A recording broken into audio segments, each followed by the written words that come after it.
Hey guys, today we are in Volkswagen Passat with the new type of Climatronic system. This is touch control, and over here we are going to perform the basic settings for the flap motors. So if you have any issues with your air distribution or temperature, you have hot air on one side when it's set to cold or something like that, you have clicking noise from underneath the dashboard, here's how to perform the flaps calibration. So first of all, the ignition needs to be on. The Climatronic is already on, but it might be off as well, and you need to press and hold two buttons, the AC button and the air distribution button over here. Those two buttons at the same time for about 3 seconds, and after those 3 seconds we will see that some LEDs are flashing and the procedure is in progress. So let's do it right now.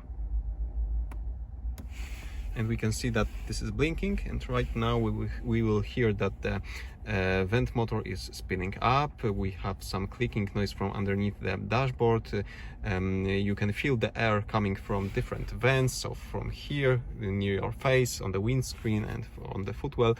Basically this procedure is testing the stop points, the end positions of all flaps. So it will move all flaps to one side and the other, just to learn what's the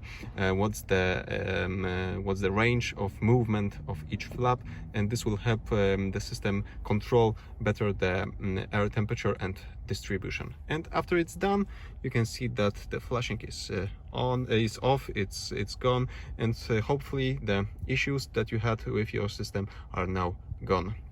Okay, so that's it. Thank you for watching. Give me a thumbs up if you like this simple tutorial and subscribe for future ones. See you soon.